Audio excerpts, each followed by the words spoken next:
Immigrants to this country today are way more educated on average than the Canadians who are already here. Sometimes people are treated really badly because of the color of their skin, especially if it's not white. White supremacy. Systemic racism. All white people are racist. White supremacy is killing the earth. How old are you? I'm 10. 10?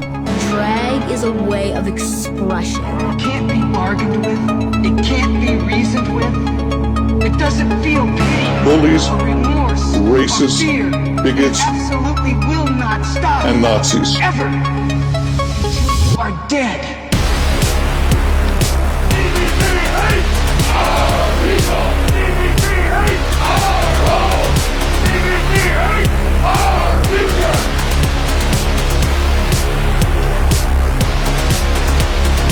You son of a bitch!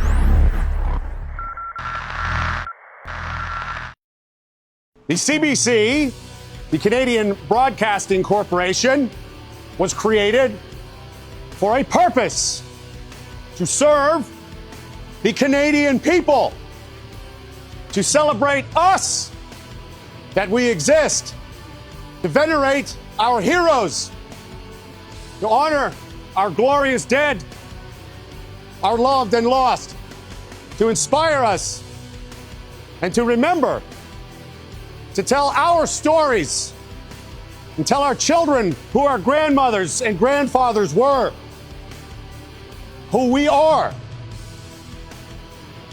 not who you want us to be.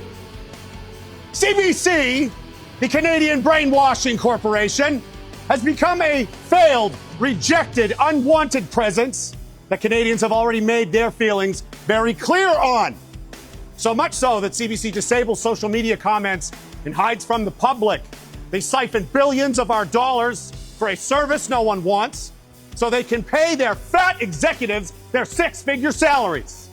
Nearly 2,000 managers, analysts, and researchers make over $125,000 a year and then mock the average Canadian struggling and skipping meals to stay alive. CBC is an embarrassing, rotting, foul-smelling husk of what it once was.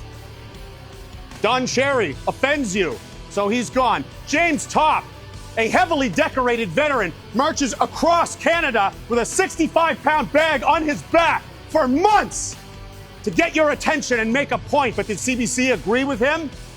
No, so they acted as though he didn't exist. Point made. Drag queens for children. Support for pedophiles. War propaganda, sympathy beats for actual terrorists. And when our people beg in the street for mercy through the dead of winter, it wasn't enough that they were beaten. CBC had the naked temerity to insinuate they are the terrorists and criminals. Through those years, CBC tried to tell us how to live our lives and pitted our families against each other. Many people are sick. Our healthcare system is on the brink. Highly aggressive and rare cancers are more common than ever, and everyone knows why. Every year, 10,000 Canadians die from foreign criminals pushing drugs that are so deadly they ought to be reclassed as chemical weapons, and it's getting worse. Our government has slaughtered 75,000 Canadians since 2016 with a pathologically demented MAID program. This place has become so dark, 75,000 would rather die than go on living here. 60,000 Canadians died in World War I. We're experiencing unprecedented violence and criminality in our once peaceful cities and towns that were the world's envy. And look at them now. The roads are not safe to drive. Public spaces aren't safe to be in. Hastings, Vancouver looks like a dystopian scene out of RoboCop. Dozens of churches burned to ashes. No one can afford to live anywhere. All of our jobs are being subsidized to invaders, and politicians have misplaced hundreds of billions of dollars. How many thankless hours of our families' lives have these politicians misplaced? Our standard of living is plummeting down head first.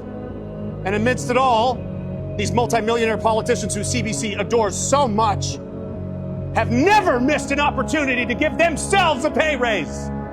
Every year, only in Canada will you get a pay raise for failure. Ask the leadership of the RCMP.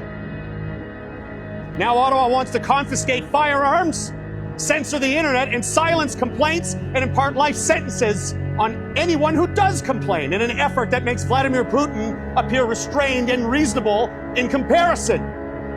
What is happening in this country? And what is CBC doing? Busy with a non-stop fetish campaign, singing the praises of every foreign group of people on earth, while they lecture us about how shameful and selfish the Canadian people are. How we need to give more, tolerate more, sacrifice more, apologize more. Where is our apology for Afghanistan? You son of a bitch! Apologize for that! Apologize! Apologize to the abused and forgotten Canadian families that gave everything for a lie that you helped carry! You lied! And they're dead now!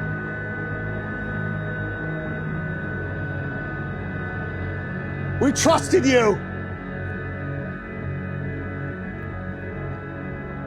Our home is unraveling, and a dark cloud hangs heavy over the nation from the Atlantic to the Pacific. I've traveled it, and I've witnessed it. The rundown homes, boarded up shops, streets in disrepair. I see the quiet depression on the face of everyone trying to grin and bear it, trying to put up a brave face. The stiff upper lip of our ancestors, as a Canadian has always done. This country is dying. Our people are dying. Canadians are being wiped out and replaced as fast as they die. And where was the great Canadian Broadcasting Corporation when it all happened? Cheerfully stuffing their faces, filling their pockets with the blood money of the dead, talking to and about themselves so loudly and so happily that it drowned out the screams of the dying. CBC has failed us all. Young and old, poor and poorer, they failed us all. And they liked it. The Canadian people achieved many great things before CBC ever came into existence, and they will long after it's gone. CBC needs Canada.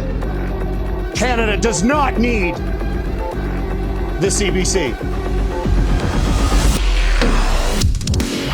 Canada first! Please fight back! Stand on guard! All right, Canada first! Please